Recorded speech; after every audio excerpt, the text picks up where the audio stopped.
Hey, what's up, everybody? My name is Justin Hawkins, and welcome back to another edition of the Nashville Native. Thank you so much for tuning in. If you're new to the show, please follow along on Twitter, YouTube, Facebook, or Instagram. You can subscribe, comment, do whatever you need to do to get your content of the Nashville Native sports. So, it's been a pretty busy week. Last 2 weeks, really. The Titans played the Cowboys, and they played the Jaguars in their final game. The Tennessee Volunteers played in their bowl game in the Orange Bowl against the Clemson Tigers, and the Nashville Predators have had themselves a little win streak. So, we'll get started into all that. Well, like always, the Titans played Week 18, so we'll get into them, and then we'll break down everywhere else. Well, unfortunately, Titans fans, the Tennessee Titans have ended their season much shorter than anybody would have hoped. They started the season 7-3. They beat Green Bay after, on Thursday night, what a really good game that was. And they showed kind of everybody that they can hang with some decent teams. Aaron Rodgers and the Green Bay Packers at that time were kind of up and down. They had beaten the Cowboys the week before. And it was a really good showing by the Titans then. Then everybody knows what happened the next morning. Everybody woke up and you saw the news of TODD Downing with his DUI. Ever since then, 2 weeks later, John Robinson was fired, but 2 losses to the Bengals and then the Eagles. And then they proceeded to lose 5 more weeks, and this was evident in Week 18. It was a win and you're in, win the AFC South, you go to the playoffs, host the first playoff game, and then anybody knows this, it's anybody's game after that. The playoffs, the Stanley Cup, the MLB playoffs, whatever you want to say. As soon as you get to the postseason, it's anybody's ball game from that point. It doesn't matter. You can throw skills into it. You can throw this defense, this offense, or whatever. But everybody knows you get to the show, anything can happen. The Stanley Cup in 2017, the Nashville Predators made that evident then because they went on to be the very last seed into the playoffs, and they went into the Stanley Cup, lost in 6 games, however, to the eventual Cup champions, the Pittsburgh Penguins. So, look, I can't say the Titans played this game bad. Okay, the final score was 20-16. It came down to the very last drive of the game it did for the Titans, but we'll explain why. But it came down to the last little bit. Everybody knew in the game. Okay, of course, Malik Willis had played against Houston. He did not start actually against the Dallas Cowboys. That was Josh Dobbs. He actually played very well against the Cowboys. Okay. The Titans, obviously, they did lose that one. But, they played Dallas. What was the score? They lost 27-13. It did not feel like it was that kind of game. It did not feel like it was a 2-possession game like that. The Titans actually played pretty well. The defense held their own. They got some turnovers. They got some sacks. They got pressure on Dak Prescott. Now, there was some questionable calls there because, in the NFL, what exactly is roughing the passer? It is very tough to understand what roughing the passer is. Where can you touch them? Where can you not touch them? Because every week the calls are inconsistent, right? Okay, so Titans end up falling 27-13 there. They move on to basically the winner take all of the AFC South, and the Titans for the most part they showed up. I think they did what they had to do given the circumstances. You had Ryan Tannehill continuing to be out. Malik Willis did not start again. It was Joshua Dobbs, out of Tennessee. And sorry about that. I was playing a little video there for some reason on ESPN. But look, I think they did what they had to do to be in the game. And of course they were. Jacksonville, they won 20-16. But if you look at the stats, if you go back to the last game that the Titans played in Nissan Stadium when they hosted the Jaguars, Trevor Lawrence threw all over them. Evan Ingram, their tight end, went bonkers. He went for well over 100 yards, had 2 touchdowns. And this game, the Titans defense knew if they wanted to have any say in this game, they had to limit the passing game. Now, they somewhat did that. Trevor Lawrence threw for 212 yards and a touchdown. And Joshua Dobbs, like I said, I don't think he lost them this game. Okay? He only threw for 179 yards. He threw for a touchdown, but he did throw an interception. The interception was not great. He had Traylon Burks running down the side of the field, and, he just underthrew him. Now, if you go back to that throw, he couldn't complete his follow-through, but he got the ball off. It's not like the follow-through impacted, the initial throw of the ball. But, the pressure in itself always, makes quarterbacks hesitate. They're not comfortable in the pocket, so they have to get rid of it. So, this is maybe where Malik Willis would have been good, is if he had gotten the ball off. Malik Willis has got the arm talent to get the ball deep. Now, Joshua Dobbs has shown his time. Look, back in, I think it was 2015 when he was with Tennessee, for a Hail Mary at the end of the game to beat Georgia. Juwan Jennings caught the ball. Now, that's probably one of the biggest plays that you've seen Joshua Dobbs make. Now, the other thing is, Joshua Dobbs has never thrown a touchdown pass before he wore the two-tone blue uniform. He threw his first touchdown pass last week, and he threw his second one this week. And, there's not much to say. Okay. The last time the Titans played the Jags, Derrick Henry rushed for almost 100 yards in the first quarter. Okay, he proceeded to run just about 120 yards through the game. This week, he had 30 carries for 109 yards. No touchdowns. I think that is one of the biggest differences in this game, is why the Titans couldn't win the game is, the line wasn't blocking very well. When all you have on a team is running the ball, and that's mostly what teams know you can do as well, what do you think they're going to do? They're not going to back up, and they're just going to make you pass. Okay, they're going to make you pass, they're going to stack the box, and they're going to try to get Derrick Henry on the ground as much as possible without breaking those long runs. Now, he's not really made these long runs. I think the longest run he had all season was a 48-yarder a couple weeks ago. But, he had 109 yards. His long was 14. He had a long of 30 some odd in the game, but it was called back for holding. Chigakonkwo did that. So, it wasn't a great showing all the way around. He had to rush 30 times for 109 yards, but he averaged just under 4 yards a carry. The Titans' run defense, if you go across the board, if you switch to the Jaguars for their rushing, the Titans their run defense showed up yet again. Travis Etienne Jr., 7 rushes for 17 yards. But to be honest with you, they didn't have to do that because, like I said, the Titans' defense, as far as, the cornerbacks go, they're not great. The injuries have been detrimental. David Long didn't play this week. Zach Cunningham, yet again, was on IR. And Christian Fulton didn't play in the game. To be honest with you, it felt like some of these players, because of their injuries, look, I didn't play the game. I'm not in that locker room. I'm not in the training staff. I'm not whatever. But some of these Tennessee Titans, they didn't seem like they were all in. Okay, obviously you can. Mike Vrabel preaches on this week in and week out about buying in, showing up, being available to play. And look, this has been the theme for the last 2 years of injuries, and they have not been able to show up and be on the field. So, like I said, Trevor Lawrence, 212 yards and a touchdown. That touchdown went to Christian Kirk. Christian Kirk did pretty much whatever he wanted to. He had 8 targets, 6 catches, and 99 yards with that touchdown. Now, that's pretty. He was the biggest player kind of in the whole game, outside of Derrick Henry, because obviously Derrick Henry had 109 yards. But, really the key to the game, it was the key to the game last time. Derrick Henry, I believe, had 2 fumbles in that game. This week, didn't fumble, but Josh Dobbs had 2 fumbles. Now, one he recovered. The other one was a strip sack. Now, look, if you want to get somebody mad, call that, a fumble. I don't see how you, in your right mind, can look at that within 2 minutes and tell me that that's a fumble. There is no way, in your right mind, you can tell me that that is a fumble. Okay? Look, was his arm hit while throwing? Yes. Was the ball loose before the ball left his hand? Yes, it was. But look, how many times in this league have you seen quarterbacks throw the ball is loose, but yet they're still throwing it forward? How is that not a forward pass? The ball leaves his finger and it goes about 10 yards past the line of scrimmage. I don't understand how exactly. If you understand that, you explain to me how that is not a forward pass and a fumble.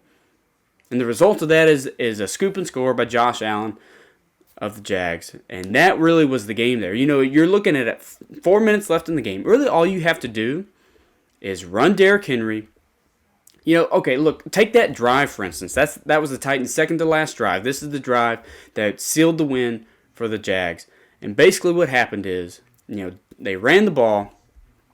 And on third down, they played pretty well on third down all game. They even played good on fourth down. I thought actually Todd Downing had himself a pretty good game. Wasn't overly bad, wasn't overly good. He had a pretty decent game, calling the ball, especially with Josh Dobbs, the quarterback. He had some runs in there. He threw for first downs quite a bit. So Josh Dobbs and Todd Downing did a good job. I think they did enough. But I think what it came down to is individual success and that lack thereof. Now look, on that drive, all you had to do really, your third down, do you have to go for a first down knowing that there's 4 minutes left in the game and you're in control? It was 16-13 at that point. You're in control. All they need is a field goal, okay? So trust your defense. They've done it all game long. And here you are. You throw the ball. Now look, Josh Dobbs at the end of the game in his press conference admitted that he probably should have got the ball out sooner. Now, yes, but the rush is coming. Why is the rush coming? The blitz wasn't picked up.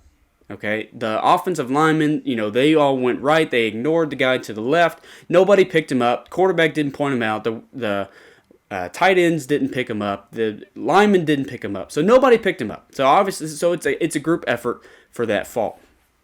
But look, if you run the ball there, what are the odds of a fumble? Now, look, I know I said that Derrick Henry has fumbled more often than not this year, or at least in previous years. But look, if you just run the ball, you either get a first down or you don't. I believe it was 3rd down and 6. So if you run the ball, he doesn't get the first down, then so be it. You punt the ball, you're still in the lead 16-13. You leave it to your defense if you make them or force them to use their timeouts, and then you use the clock. Use the clock against you, and instead, just, the unfortunate scenario of a fumble, scoop and score. Jaguars take the lead 20-16, and now here it is. This is the game. This is a 2-minute drive, 2-minute offense. This is what some guys prepare for their whole life. You score, you go on to win the game, you go on to win the AFC South, and instead, what happens? Josh Dobbs, not Josh Allen, he's in Buffalo. Josh Dobbs, yet again, gets hit from behind, and he fumbles. Now, he gets the ball. Okay, all right, it's 4th down now, right? You got it. I can't remember how far was it. It was 4th and 13, okay? You know that you got 13 yards to get to the sticks to get the first down to survive. And what does he do? He checks down. He checks down 5 yards to his running back. In what world does that make sense that you check down to your running back 5 yards and you ask him to go and get you 8 more yards after the catch? What world? Now, if that was the play call, that's on Downing. If that was what Josh Dobbs did, why not force it? If you throw an interception, It's the game anyways. At least go down with the fighting chance, and they didn't even do that. Okay? Like I said, 4th and 13, he gets 5 yards. He probably gets three extra yards after the catch. And really, you just go down. Really, it didn't even feel like a fight. They went down. So, you lose the game on that. There was. I think Treylon Burks was even open on that play. He had just gotten free. So if Josh Dobbs, if he just took the rip, he just ripped it through and see what happens. If he makes the catch, he makes the catch. Now, look, also Treylon Burks did have a couple drops in the game that he probably could have caught, but he's your best receiver on that field at that point, and he was open. Why not give him a shot? But you didn't do it. You lost the game. Here you are. You're 7-10. This is the first losing season that Mike Vrabel's been a part of. This is the first losing season in almost 7 years, and it's not fun times. It's not fun times to be a Titans fan. It's really not fun times to watch this football team play all year. Ups and downs. Look, they were 7-3 at one point, but did they feel 7-3? Did they feel like one of the best teams? Did they feel like they could compete? No, because they lost to 18. They were 0-8 this year on teams that were above 500.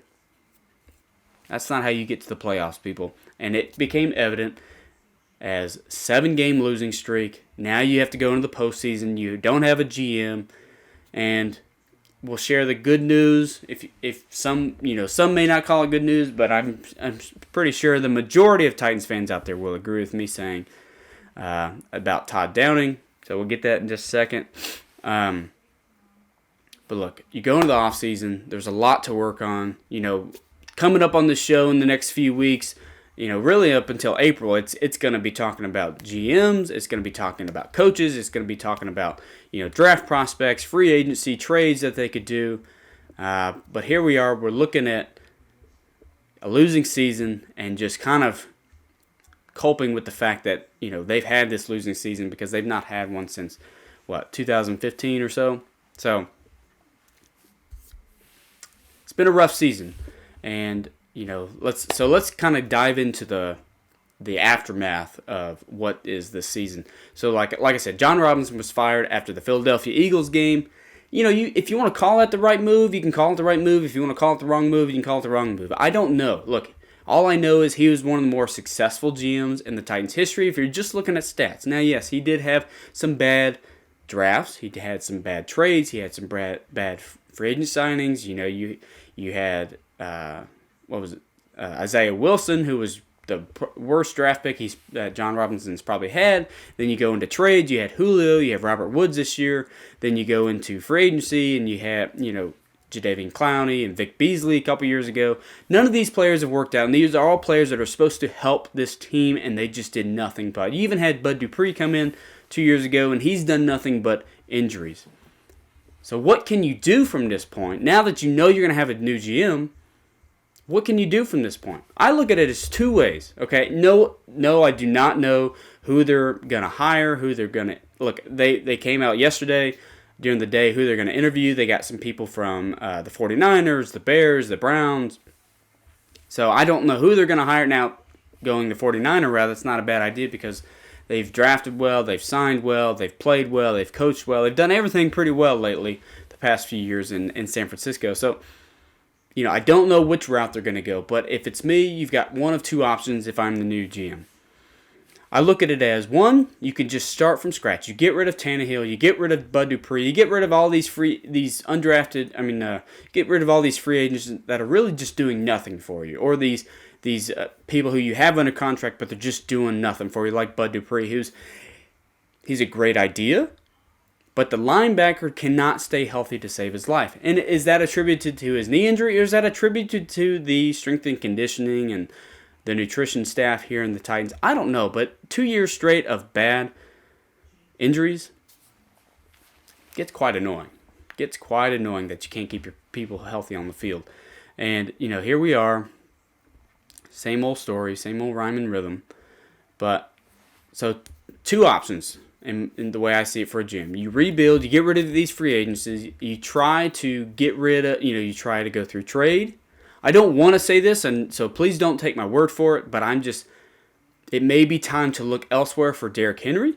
He's coming up on a new contract soon, and, you're getting a lot out of him. Okay, look, for having a terrible offensive line, he had the second, or I can't remember what Nick Chubb had on Sunday, but he was top 3 in the league in rushing yards. 1,538 yards was his final total there, behind Josh Jacobs and possibly Nick Chubb. Like I said, I can't remember what the stats were on that.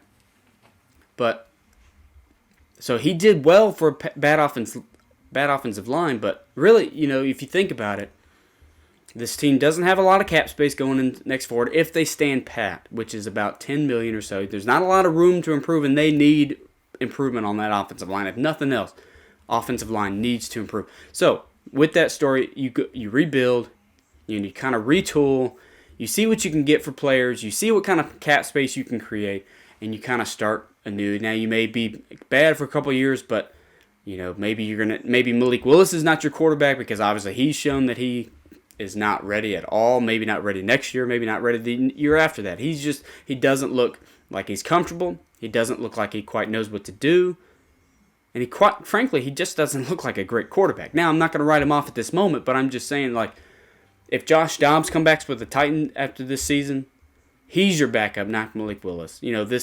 This story that we portrayed in the preseason with, can Malik Willis beat out Logan Woodside, and he did. Was that the right move? Obviously, you do what you got to do when you draft a quarterback in the third round that you think can be your franchise quarterback. But I think they showed this year with him playing in 4 games that he just is not. He can't do it. So, retool, rebuild, do what you can, maybe get some high draft picks in the next couple of years. That's one option. Option two is, in my opinion, we're not far off, okay? And this may be a hot take or what have you, but you're not far off. If you keep Tannehill, you get him some protection that he needs with the offensive line through the draft and through free agency or trade. You get him that. You get him some help through the receivers. Get rid of Robert Woods and then bring in somebody else through trade, through free agency, or through the draft. And you give Treylon Burks another guy on the outside there. Kyle Phillips should be coming back. He's talked about after the season that he should be trying to get bigger and trying to stay healthier. And he could be a good slot option there. So get Tannehill some help. Okay, obviously at that point you would keep Derrick Henry. It's really the offensive front there. Get Ben Jones, may not return. He may retire. He had 2 concussions this year, which is not great. I swear these dogs are always barking when I'm on this, but it is what it is. So, and there's my wife. She's trying to control him. But, look, we'll just pause for a minute. Nah. So, look, Ben Jones may retire. Nate Davis had a pretty injured-riddled season. He was not fully healthy there. Your right tackle was a rookie. Your left tackle and your left guard, that's where you just cut your losses, get rid of them, and start fresh. And, Dennis Daly, everybody knows what it is. And it's just, he is terrible. He's a turnstile. He, half the time, didn't know what he's doing. Didn't look like he knew what he's doing. And really, he just couldn't block. And he just, got pushed back. Didn't look like he was very strong. Didn't look like he was strong off the start. And allowed a lot of sacks, a lot of pressures. And, Aaron Brewer is a small guy. He's under 6 feet. He's under 300 pounds. So he didn't have a lot of leverage there. And he got pushed back quite a bit. If it wasn't a running play where he could try to bulldoze somebody, he would get pushed back so much. And just that left side was a liability. As was evident, Tannehill got hurt several times. And I think that was a good attribution to his injuries. So if you retool that offensive line, you retool your wide receivers a little bit, I think that offense could be better, much better. It's hard to be worse than what you were. And then also you look on the defensive side, and you just try to do what you can to get healthy. I don't know what that is because, like I said, I'm not in the locker room. I'm not in the training staff. I don't understand exactly what they're doing on a day-to-day basis. But what I do know from my athletic training standpoint is that there are protocols and programs to prevent injuries, soft tissue injuries, ligament injuries such as ACLs, shoulders. There are protocols and programs that you put forth in the offseason that you have players do so that when they come back into practice in the preseason and their OTAs and training camps and when they get ready for the season, that they are strong and their ligaments and their muscles are strong and they can withstand a season. Now, accidents do happen, unfortunate events do happen, but 2 years straight of tops of the league on IR, tops of the league in just injuries in total, that has got to tell you something. Like I said, ACL programs, they're soft tissue programs. Obviously, they do weight training over the course of the offseason, so they're going to do that. But I think something needs to change in that aspect. So if you look at that, I think this team can change. They're not far off, but really you have 2 options to go if you're the new GM. You keep players or you get rid of players. I don't think there's an in-between there. I don't think you do kind of what the Predators are doing and try to stay mediocre. I think you're almost there, and I think Amy Adams-Strunk is trying her best to say, we need a Super Bowl now. And my thinking is with the new GM, if they keep players, that's exactly what she's trying to do. She's trying to implement Super Bowl now and then think later. So we'll see how that goes. Now, back to other changes. We did have some firings yesterday. They call it Black Monday for a reason. The first Monday after the last week of the NFL season, they call it Black Monday because all the coaches get fired. Okay, on Sunday, actually, the Houston Texans fired Lovie Smith after 1 season, and the Titans did their fair share of firings. They let go of 4, actually, which was kind of surprising. They let go of 4. They let go of Todd Downing, offensive coordinator, hallelujah. They let go of Keith Carter, the offensive line coach, Anthony Midget, their cornerbacks coach or defensive backs coach, and then Eric Fraser, who's like a offensive skill coach or whatever he does. I don't know. But I think those 3 are decent firings, especially Todd Downing. He needed to go, and we'll get into some stats of that in a minute. But first, we'll talk about Keith Carter, the offensive line coach. Look, I don't know if necessarily this was his fault. I don't know if this line this year was his fault. I think John Robinson didn't bring in the best guys. I think that the players just suck and they didn't play well together. And I think, right tackle's a rookie. Maybe he did what best he could. Look, and at the end result, Derrick Henry did have over 1,500 yards rushing on the year. So Keith Carter does get some respect for that because, that's not just Derrick Henry doing that. It takes a team effort to get that far.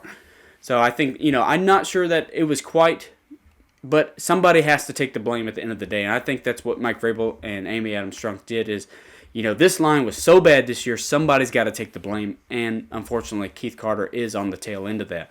And just like the defensive backs with Anthony Midget, I don't think that, saying that the cornerbacks were all his fault. He played with practice squad guys. Terrence Mitchell didn't start the year with the team. Trey Avery was on practice squad to begin the year.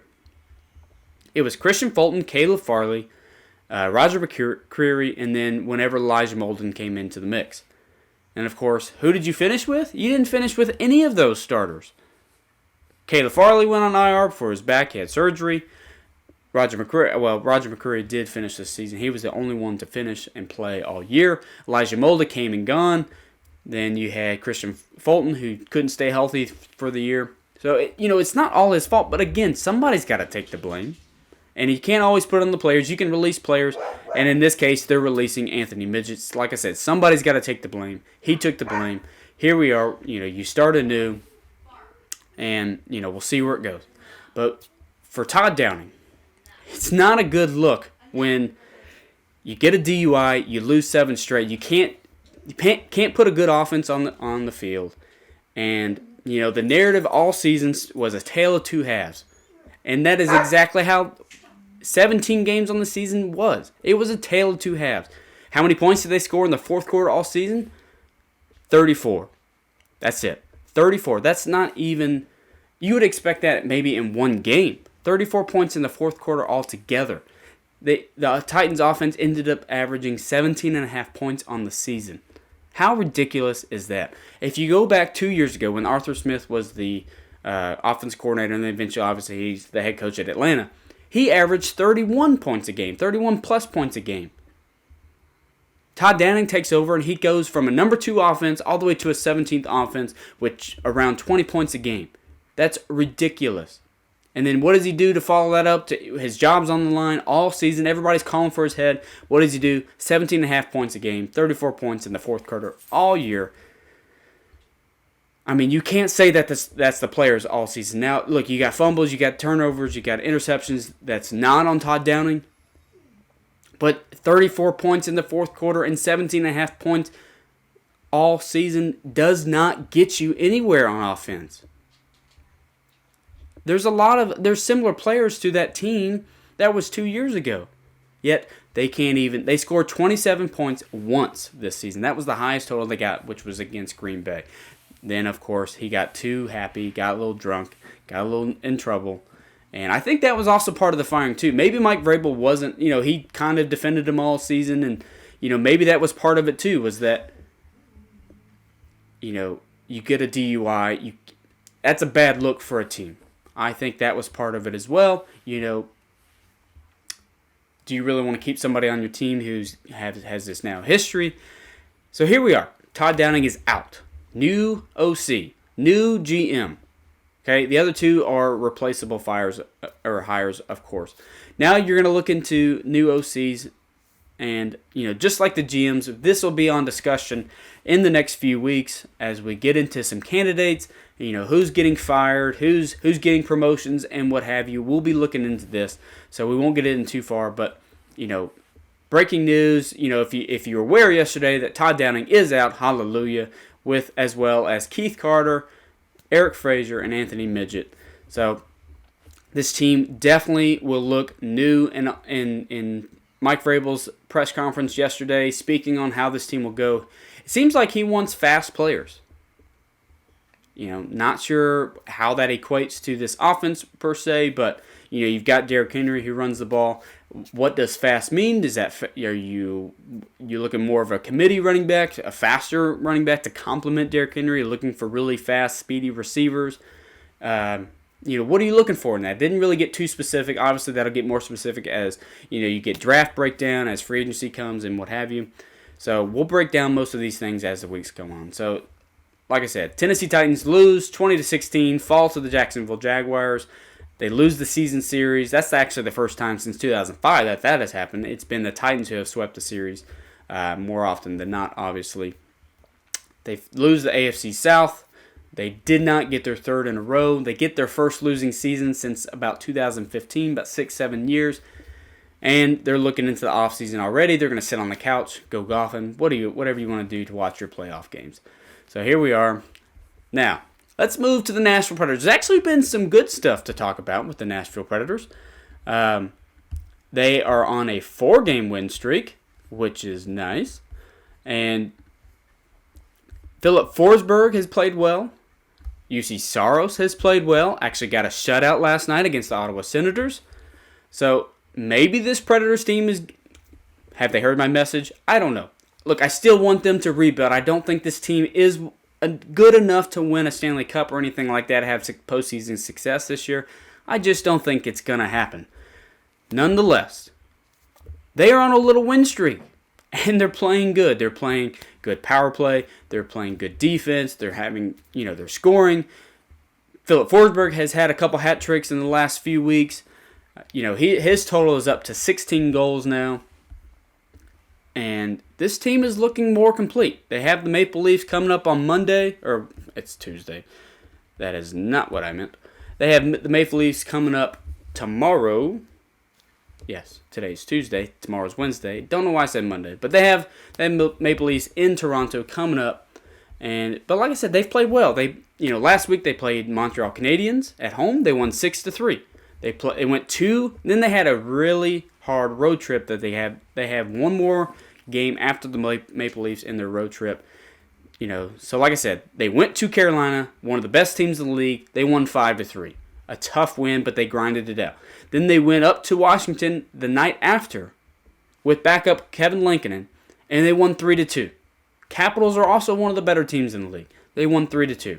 And then last night they played the Ottawa Senators, and they won 3-0. A nice shutout for UC Saros and this Nashville Predators team. I've said it before and I'll say it again. I don't think this team is good enough to withstand postseason success or really much success this year. They've just not been able to show it. They've not been able to put a consistent product on the ice.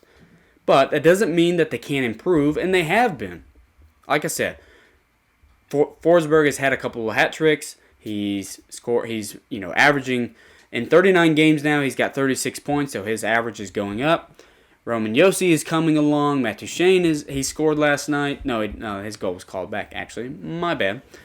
So, the Predators are doing, right now at least, they're doing enough to get those wins. They're winning the puck battles. They have a good forecheck, and they're playing that kind of physical speed game that they really like to play. If they don't play that, if they get away from that, that's when they have that lack of success. If Forsberg can dominate on the ice with the stick in his hand, if he can do his little back shoulder hits that he does, that's when he's on his game. When he does his stick handling, he almost scored last night with a between the legs pass that he received and then put it on his forehand and shot it. He missed, but they're clicking right now. They're playing with good skill, they're playing with good physicality, and they're playing good defense, and UC Saros is playing well as well.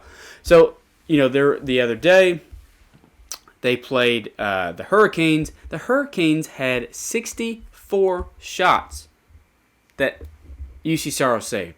That is his most in a Predators uniform. That's the most in franchise history for the Preds. 64 shots that he saved. And obviously 3 went by, so there were 67 shots in total. But like I said, the Preds won 5-3. They played very well. I don't know what all there is to say as far as where this team can go, because that's kind of what you want to do at this point. You're coming to the All-Star break. You're coming to the last drive of the season. As soon as that All-Star break ends, it's go time. Let's gear up for the playoffs. Let's get to that trade deadline, and let's go. So where are you if you're the Nashville Predators? You look at where you are at this moment. Like I said, 4-game winning streak. We'll see what happens tomorrow night against the Maple Leafs, who are also pretty good. And, you're 4th in Central Division at this point. So what can you do? Now, you did have an All-Star in UC Saros. That was announced last week that UC Saros would make his 2nd straight All-Star game. And Roman Josi, he is elected. He's the alternate. So if fans vote him in, he will be an alternate. And so, it's funny. Philip Forsberg he's probably one of the better forwards in the league, but he's never made an All-Star game.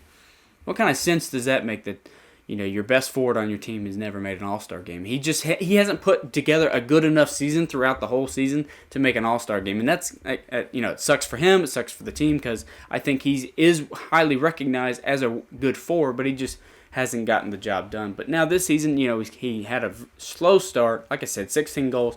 I think by this point last year he was well past 20. So, he's behind the mark so far. But, you look at the All-Star break. As soon as you get back, what do you make of the Nashville Predators? And, this is something that I would want to ask one of them, ask the coach, ask somebody that follows the Predators, is what they think, going forward. And, is this kind of false hope right now? Is this 4-game win streak false hope? Because we know that you can win 4 in a row and they'll just turn around and lose 4 in a row. That's just the way they've been in the last several years, especially under John Hines. So they're 19, 14, and 6 to this point. I think, and I firmly believe it, this is what I was talking about last month with this, is I think it's time for a rebuild. There's no success there with this team. John Hines is not the guy. I think it's time to retool your roster and just kind of look for your future, because your future is very bleak. I don't see how you see this roster the way it stands, who's in your pipeline, and think that you have success in the coming years. Even this year, if I'm David Poile, I'm not seeing this success. And they've not put it on the ice. They just now got over 500 with this 4-game win streak. So, I don't know what there is to look at it. I don't think you go into the trade deadline. I don't think you go in there, you think that, you get this forward or this defenseman or what have you, and it's going to make your roster that much better. I just don't think they have the assets to trade. I don't think they have the product on the ice, the coach to coach them to get them further. And that's just my personal opinion. Everybody's entitled to their own opinion, and that's how I feel about it. But the Nashville Predators, it's great to see them on a 4-game win streak, but, can it last? Can it last? They're playing great right now. Like I said, the Maple Leafs are tomorrow night. They are 25, 9-7. They are a really good team. And, you've got 1 good forward, 2 good forwards with Matt Duchene, and then after that it kind of tails off. The Maple Leafs are well known for having Mitch Marner, Austin Matthews, goals or whatever. Usually Austin Matthews had almost 60 last year. If he didn't have 60, I can't remember. It's going to be a tall task. It's going to be a really tall task to ask for the Preds to win their 5th in a row, and if you can come away from this road trip and you win all of them, that you do have to tip your hat to the Preds. They're not getting it done very well at home, but they're getting it done away, and there's not much you can ask for that. You can't take away from like, oh yeah, they're going to lose. Going on the road, winning 5 straight is a tall task. The Toronto Maple Leafs sit 2nd in the Atlantic Conference, or in the Atlantic Division in the Eastern Conference, and they are 3rd overall in the East. The Preds are 4th in the Central and about 10th in the West. So, there's not much. They're not even in the playoffs right now. That's not saying they can't get there. They are 44 points on the season. They are 1 point behind Edmonton Oilers, 2 points behind the Calgary Flames, and 3 points behind the Minnesota Wild. So they're right there. They need to they continue this win streak. Unfortunately, they just put themselves into a hole too early into the season, and it's hard to get out of it. So if you take a look at the schedule, like I said, they're on this road trip. They have they go to Toronto Thursday. It's a back-to-back with Montreal, And then they finally come home this Saturday against Buffalo, and they've got themselves a 3-game homestand against Buffalo, Calgary, and Columbus before you head out next Thursday to St. Louis. So it's very possible. They've already got a 6-3 win against Montreal. It's very possible. If you can get a tough road win in Toronto, if you can get a road win, it's very possible. And Kevin Lincoln has done a good enough job this year to show you that it's evident that he can get you a win, as was, Washington a couple days ago. So you get that win, you get the Montreal game. That's, 6 games in a row on your 6-game road trip? Or 5-game road trip. That's big. That's really big for this team. Hopefully gives them some confidence going into the last part of the year. I want to say that I'm wrong. I would love for people to tell me that I'm wrong. I would love for this team to tell me that I'm wrong. But unfortunately, until you see the pattern, you can't be wrong. That's just my opinion. So hopefully, next time we come on this show next week, we're talking a Toronto win. We're talking a Montreal win. And, continue this road, at least get a, points or whatever. Points are always good, better than no points going to overtime and losing. While you would rather have the 2 points, 1 point is not a bad thing, especially in the second half of the year. As we all know this, as you fight to get into that playoff. Because, like the Preds show in 2017, when you get to the playoffs, anything can happen. And that's also the case with St. Louis in 2019 when they came from very last place in the league all the way to a Stanley Cup final champion in 2019. So we'll see, obviously we will monitor this, we will evaluate, we will discuss games moving forward. But here we are with the Nashville Predators, and we'll see where we'll go from here. All right, next, we've got college football. There's been some big old games that have played. You had the 2 playoff games last weekend. Then you had the Tennessee playing in the Orange Bowl against Clemson. We talked about that last time on the show. And now we have a result. Now, yes, I didn't have my show last week, but here we are. We're talking about it this week. The Tennessee Vols win big, 31-14, behind the big old arm of Joe Milton. 251 yards and 3 touchdowns. There was a video before the game, I think I talked about it on the last show, but he threw an orange about 100 yards, and it crushed on the wall. And, he used that arm, and he impressed me, to be honest with you. He made me feel that this Tennessee Vols team has a good future next year. You can call him Overthrow Joe, but this game he did very well. He made smart decisions. He did not throw an interception. He did not have many overthrows. And it was a really good game. Tennessee dominated on all fronts. The pass rush for the Tennessee, they got after them with 4 sacks. And I thought that the Clemson quarterback, Cade Klubnik, he had a really good game in the ACC championship against North Carolina. And, he threw Tennessee Vols defense is very similar to what the Titans defense is. Their passing game defense is awful. And Cade Klubnik for Clemson, he threw for 320 yards. But you know how he got there? He got there because they couldn't run the ball. Okay? Their running back, Will Shipley, had 72 yards, and he's a really physical running back. He could have a future as a good backup in the league. But he had 72 yards. They rushed for 164 yards in total. But I thought that, really they were playing from behind the whole game. Tennessee got up to a really commanding lead. But, what it came down to really is the missed field goals. You could see it was evident with the Clemson coach, whatever. I don't know why I can't remember his name right now. But it was really evident. They missed, 4 field goals? Is that what it was? Let's see. Yeah, he missed 3 field goals. He was 2 for 5 on the day. He did not kick an extra point because really by the time they scored, they had to go for 2. And, he kicked 2 field goals. It was a really bad showing for him. I think Clemson would have been Dabo Sweeney. There you go.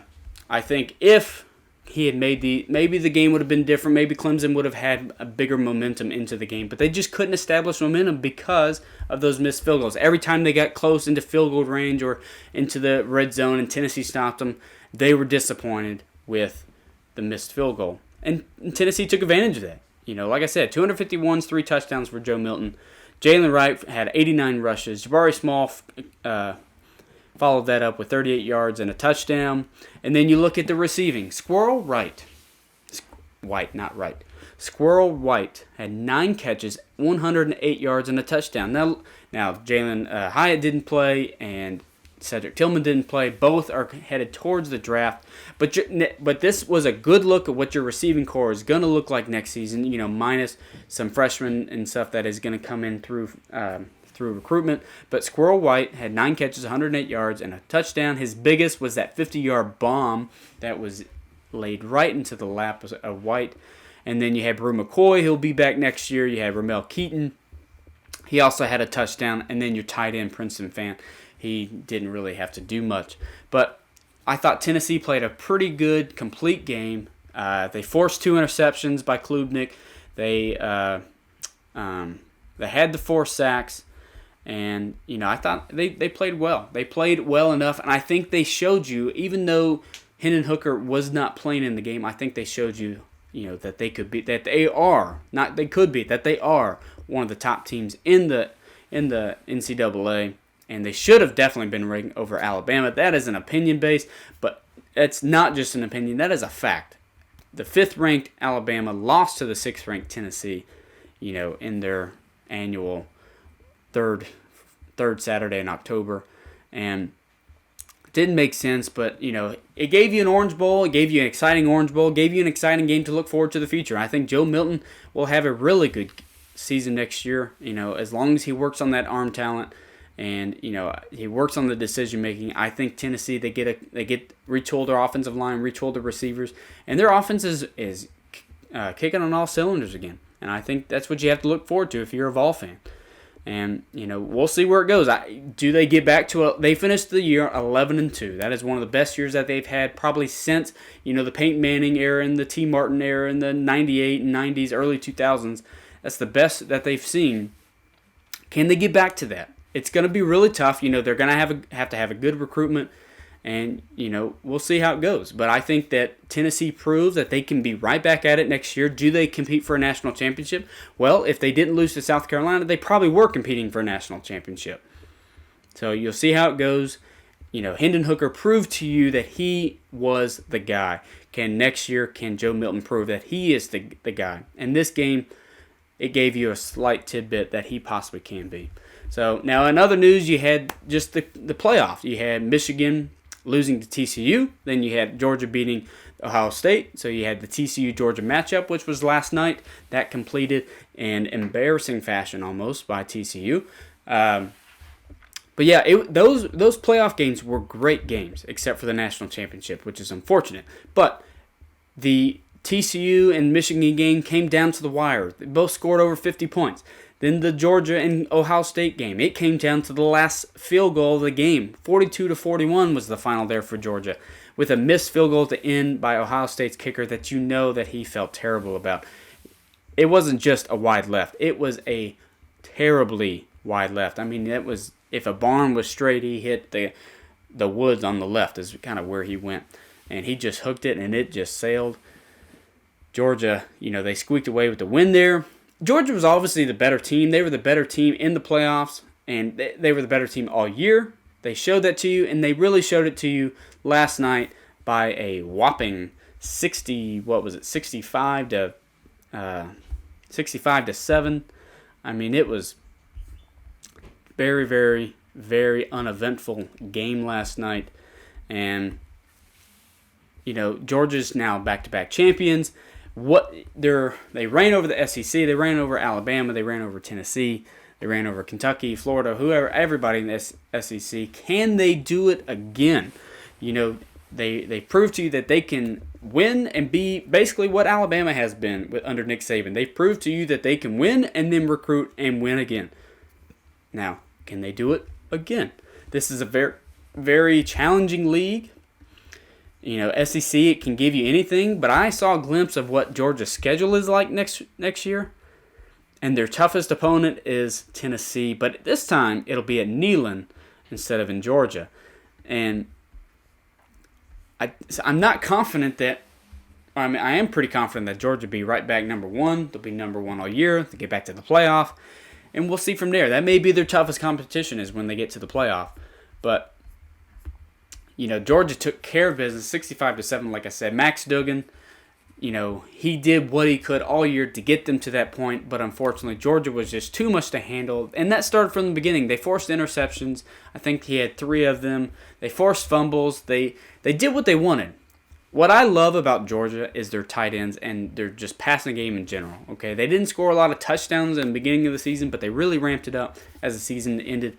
But what I love is their tight ends especially, and I really next year. So this year they have Darnell Washington, the big dude. What is he, like 6'6" and almost 250 pounds as a tight end? I mean, dude's a monster from the tight end position. But they also have another monster in there, and I don't know why I can't think of his name, but I'm looking it up. Brock Bowers.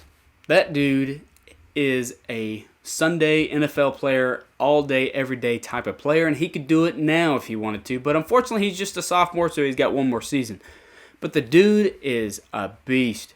I mean, he reminds me a lot, to be honest with you, of Travis Kelce or George Kittle. Just a big dude that can run, he can catch, and he can block. He can do whatever you need him to do. This guy is what I want the Tennessee Titans to look at next year's draft. But unfortunately, probably kind of like, a lot of the great tight ends that have gone in early in the first round in previous years, he'd probably go too early for what the Titans are picking because they're probably going to need a quarterback next year. But that's to be determined. That's next year's talk. That's, what have you. But Brock Bowers, find a way to get him because I think he can be, the next possible Travis Kelce, George Kittle, one of the top in the league and for years to come. But, Georgia played very well.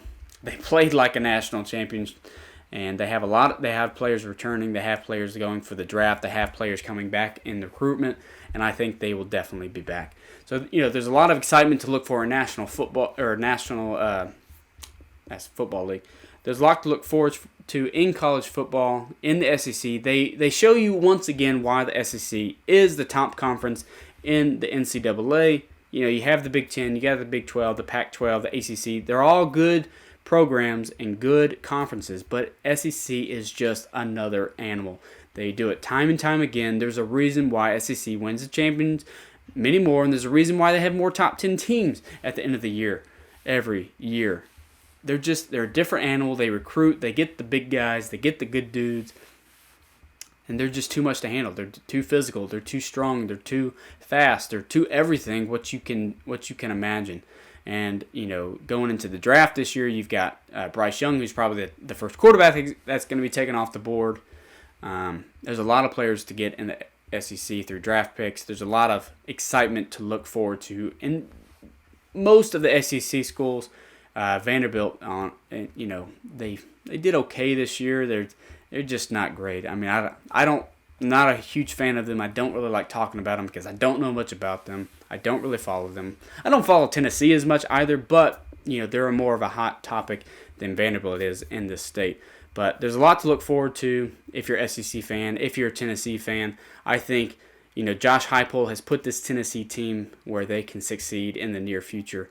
And hopefully, we can all see that next year. Hopefully they get back to where they were, finish the year instead of 2 losses at the end of the season. Maybe they can finish with 1 loss and get their name into that playoff contention. We'll see. SEC contention or the SEC championship. Like I said, Georgia doesn't really play anybody. So if Tennessee can beat Georgia at home in Neyland Stadium next year, I think you very well could see Tennessee Vols making that SEC championship in contention for that playoff and national championship. But that's either here nor there because we're not there yet. But we'll get there. So, well, that's it for the Nashville Native this week. I really appreciate you joining me in another episode. We'll definitely be back next week and weeks prior. We'll talk more Titans, more Preds, more Vols, more NCAA football, draft picks. We'll talk it all. But, if you're new to the show, you can always follow along on YouTube, Facebook, Instagram, or Twitter for all the Nashville Native sports content and everything that you crave. But until then, I'm Justin Hawkins, and this is the Nashville Native. I'll see you next week.